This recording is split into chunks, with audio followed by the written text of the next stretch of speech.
Hello, everyone! In the previous session, we discussed why we can't feel the uncertainty principle in our daily lives. However, today, we're going to imagine what would happen if Planck's constant suddenly increased to 100.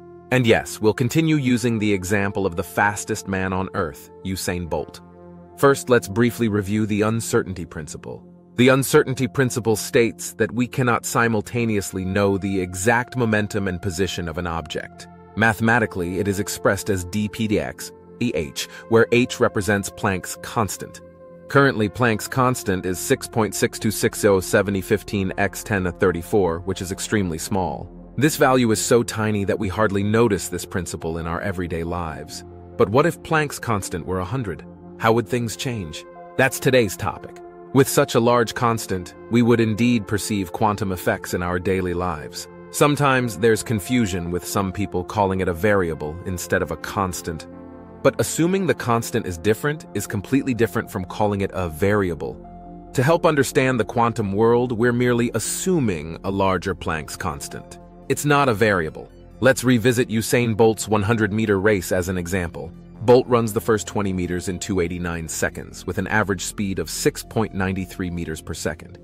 He covers the 20-40-meter segment in 1.75 seconds with an average speed of 11.43 meters per second.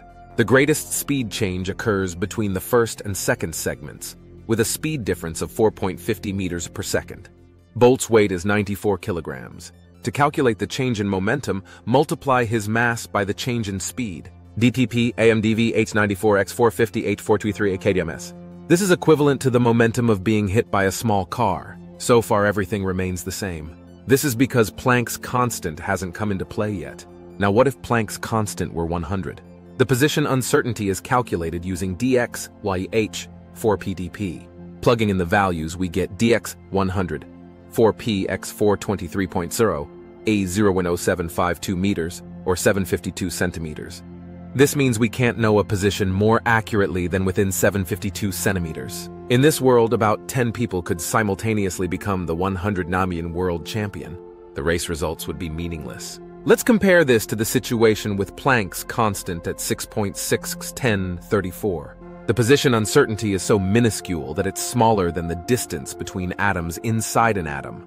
A difference so tiny we can't perceive it in our daily lives. If Planck's constant were 100, it would be impossible to measure Bolt's position more accurately than 7.52 centimeters. No matter how precise the measuring tools, this would be the limit.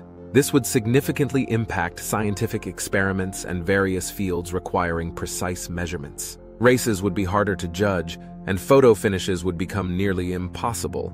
Training and performance measurements would face significant uncertainty. Competition results would be affected, especially in close races. For events like long jump, we might need to use statistics to determine winners. Player A wins with over 90% confidence, and so on.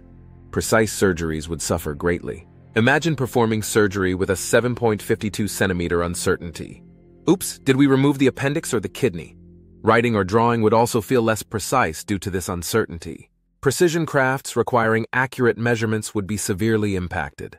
Manufacturing precision would drop, leading to lower quality products. Currently, chipsets are made using nanometer processes. To reflect schematics accurately, each semiconductor would need to be a meter apart. The size of the CPUs we use would need to be larger than the universe. Raising Planck's constant to 100 would make quantum uncertainty pervasive in daily life, turning everything into a quantum roulette game. It shows how finely tuned our universe is and the critical role of Planck's constant. When marveling at modern technology's precision or scientific measurements' accuracy, be thankful for this small constant. It prevents our world from becoming a quantum circus. Let's continue exploring the fascinating world of quantum mechanics. See you next time. Bye!